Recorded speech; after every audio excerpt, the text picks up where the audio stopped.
j'espère que vous allez bien. Aujourd'hui, on se retrouve pour une nouvelle interview avec Anne Sarkissian, qui est réalisatrice et fondatrice des Rencontres Universelles. Je vous retrouve chez Emma Paris, qui est un lieu pluridisciplinaire où on y retrouve plein d'activités et notamment du yoga que je fais tous les lundis et tous les mercredis. Donc si vous voulez vous joindre à moi, n'hésitez pas, toutes les infos sont en description. Bonjour Anne, comment tu vas? Bonjour, je suis ravie d'être là sur le Fil Média, j'adore.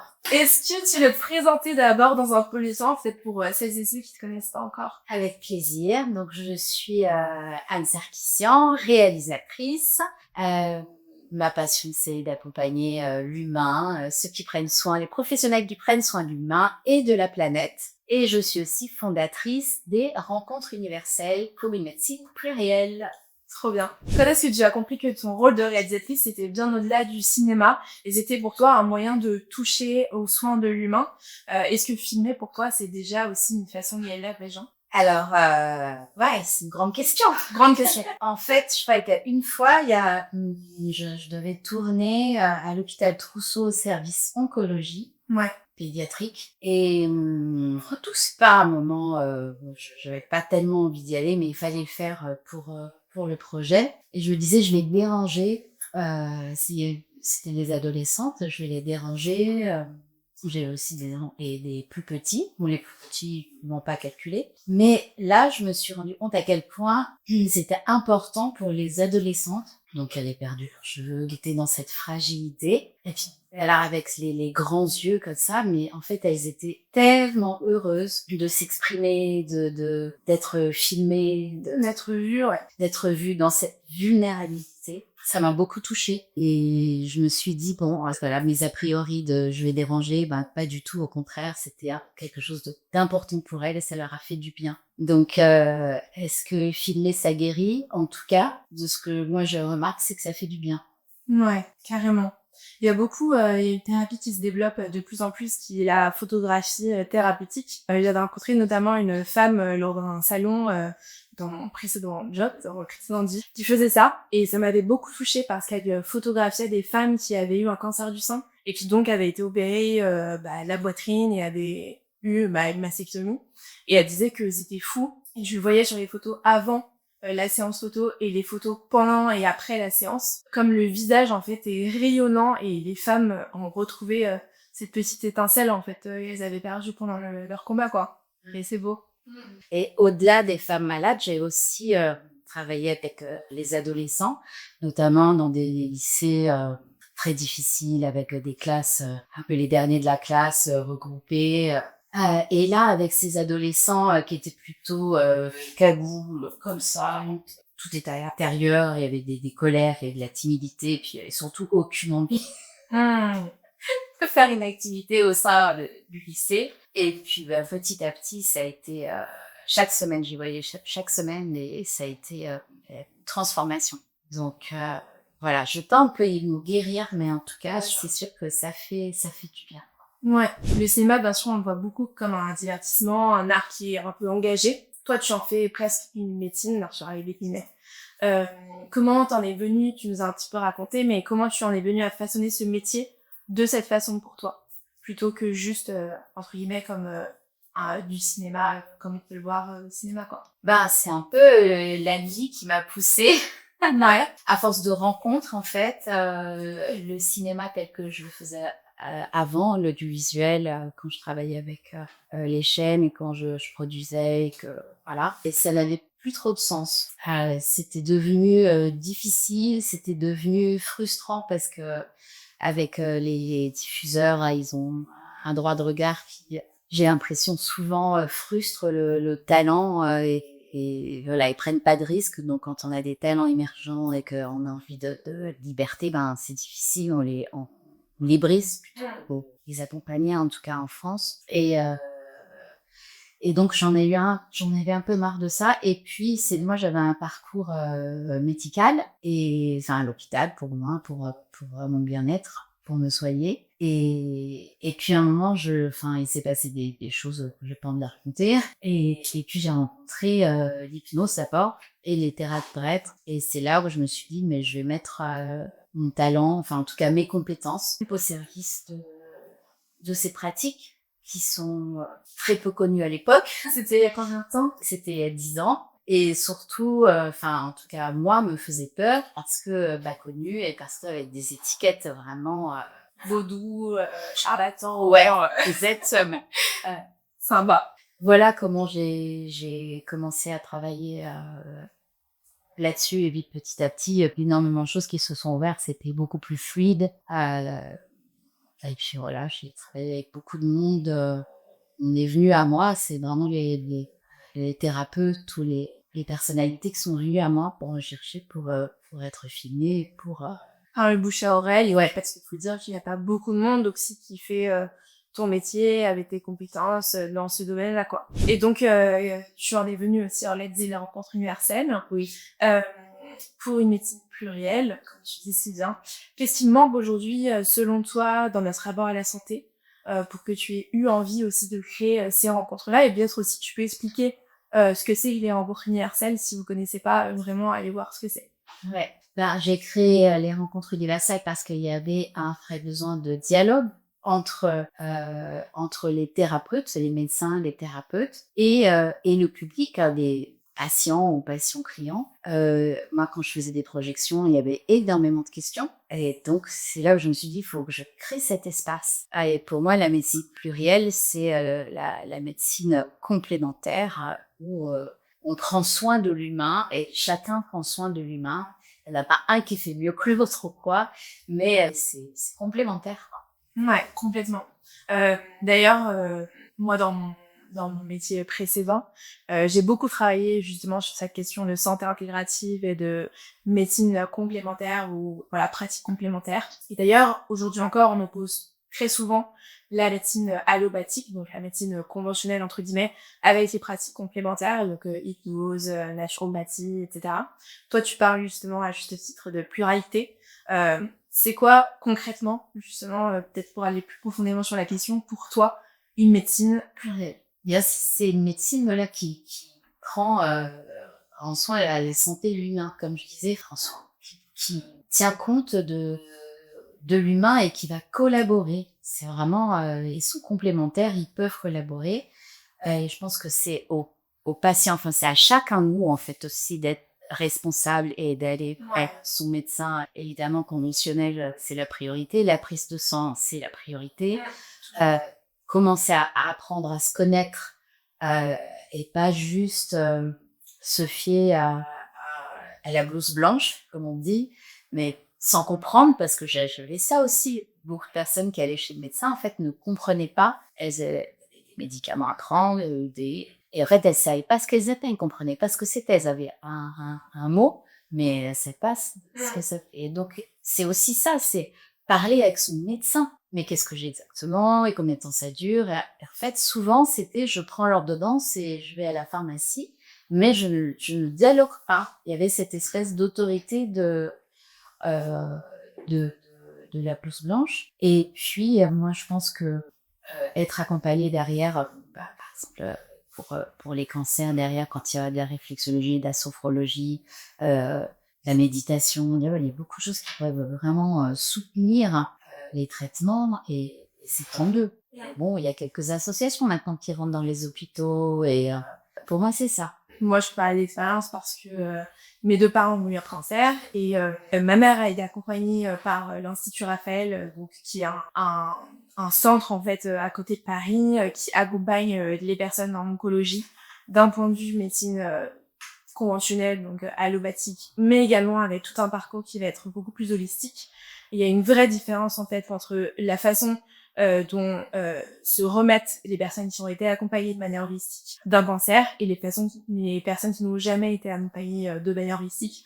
Il y a une vraie différence en fait dans le après-cancer. Parce qu'en fait aujourd'hui, quand on est malade, on n'est plus en charge bien sûr par l'hôpital et c'est le plus important, enfin, c'est vraiment la base de la base, tu disais. Mais il y a aussi cette question de l'après-cancer, où en fait les gens, une fois qu'ils sont plus malades et qu'ils sont entre guillemets en rémission, ils se retrouvent dans la rue et il y a toute cette vie à reconstruire qui ne sera plus jamais comme celle d'avant. Et il y a plein de questions en suspens et en fait, les médecins n'ont pas le temps et sur ces questions-là parce que souvent en fait plein d'autres maladies et le cancer c'est une des maladies qui est qui se développe malheureusement de plus en plus autour de vous je suis prête à parier que vous avez au moins une personne qui a été touchée par un cancer. Et donc, voilà, les médecins sont ultra débordés. Et en fait, les malades se retrouvent du jour au lendemain avec plein de questions et qui restent sans réponse. Et pour moi, les pratiques complémentaires permettent justement de répondre à ces questions-là et d'ouvrir un espace d'écoute et d'entraide entre les personnes qui ont vécu des périodes compliquées, pas ça. Ouais, en tout cas, c'était un ce qu'ils ont fait cette année avec en mettant en avant la santé mentale. Il y a un vrai soutien pour ça, et ça, c'était, je pense, qui aurait été, et c'est, je ne sais plus qui a fait accélérer cette loi, mais en tout cas, c'est vraiment une autre chose. Ouais, c'est hyper important. Dans ton travail, tu filmes les visages, les regards et des gestes qui sont simples. Qu'est-ce que ces instants pour toi révèlent de l'âme humaine? Qu'est-ce que ça révèle? C'est pas simple comme question. Ce que je remarque, c'est qu'il y a toujours de la magie. Il y a souvent des cadeaux, comme on dit dans le jargon, des choses qu'on n'attendait pas, et puis il se passe quelque chose de, voilà, pas un peu magique lors d'une séquence. Je parle aussi bien de la fiction que des interviews où il y a comme une présence, parce que il y a des personnes qui vont pas savoir quoi répondre. Et puis finalement, elles trouvent les réponses, et après, quand elles se voient, c'est incroyable. C'est exactement comme ça que j'aurais voulu le dire, mais j'avais pas du tout ces mots-là, et c'est venu, quoi. Il y a des moments où on se laisse un peu traverser. Je sais pas comment l'exprimer. Des grâce, ouais, des instants de grâce. Et il y en a souvent. Et puis c'est aussi là, on s'est installé dans le cocon de Filmédia, et rien que ça, de prendre soin de l'environnement, de la lumière, de ça, déjà, c'est habituel, en fait. Bien sûr. Et c'est déjà appelé à ce qui nous entoure, à l'invisible, être là, et on honore ce moment. Il y a du silence, c'est que c'est un rituel. Ouais, complètement.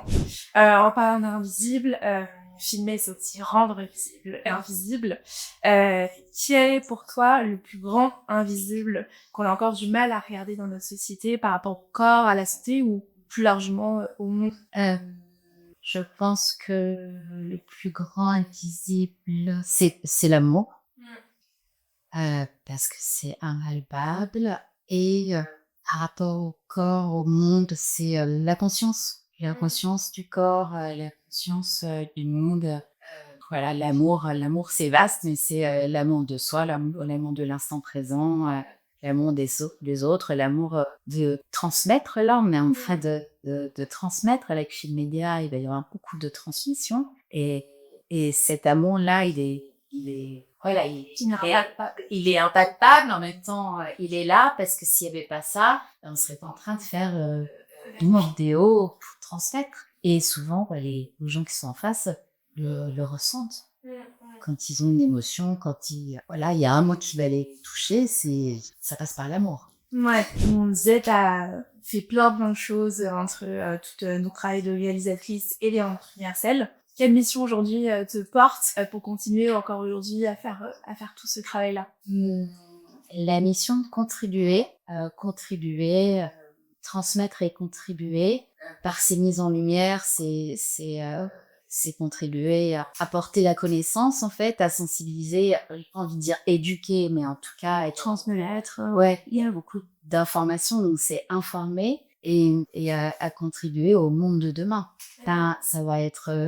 Ça va se poursuivre bien après moi. Cette vidéo, elle va se poursuivre bien après nous. Et en tout cas, moi, la notion de contribution, elle est très forte dans l'atelier. Mettre en lien des personnes qui sont inspirantes, qui font un chemin sur le terrain, que ce soit des associations, des entrepreneurs, des thérapeutes qui font tellement de bien aux personnes, aux médecins, mais aussi des entrepreneurs qui vont travailler éthiquement, et qui font leur part, qui montrent en fait qu'on peut faire autrement, qui donnent de l'espoir. C'est ma façon de contribuer. L'aspect thérapeutique de la vidéo, ce que je remarque quand je filme, c'est un dépassement de soi. Et ça, je pense que ça fait vraiment du bien intérieurement. Et donc les personnes que j'ai pu filmer et qui avaient extrêmement peur, il y a un avant et un après. Une fois que c'est passé, c'est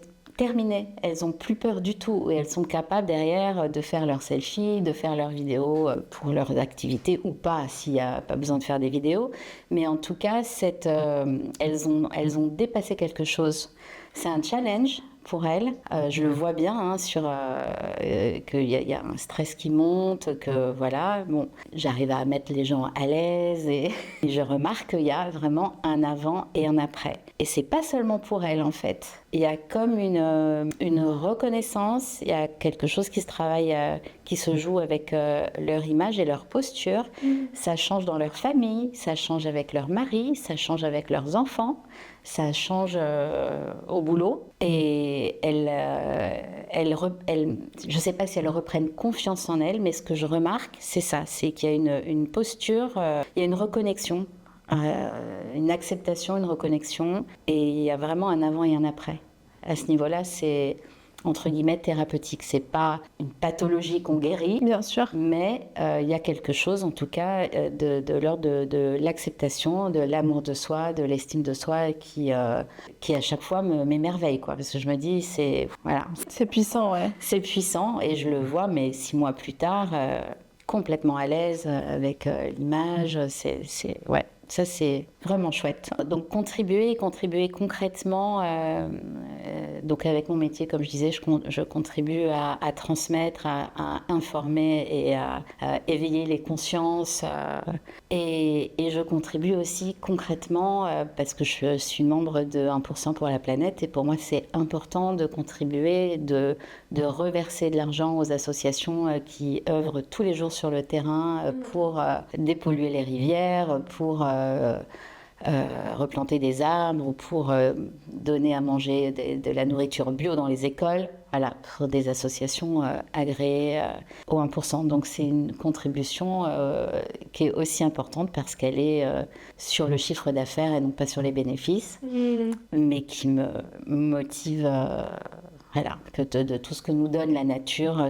Voilà, je suis super contente et heureuse de pouvoir travailler et de contribuer Bien sûr. via ces assos. Justement, si tu devais transmettre un message aux générations futures de réalisateurs, de thérapeutes, des personnes que tu peux accompagner au quotidien, lesquelles ce seraient ? Alors, les réalisateurs, ça va être d'être vraiment en lien avec les personnes qui vont filmer ou les sujets qui vont filmer, de vraiment de se centrer, de se connecter à leur rêve profond et aller bien travailler le sens. Parce que souvent, les jeunes réalisateurs, alors je ne sais pas si c'est le cas là, mais les jeunes réalisateurs que j'ai rencontrés, les premiers films, en tout cas les premiers courts-métrages, en général, c'est sur le deuil.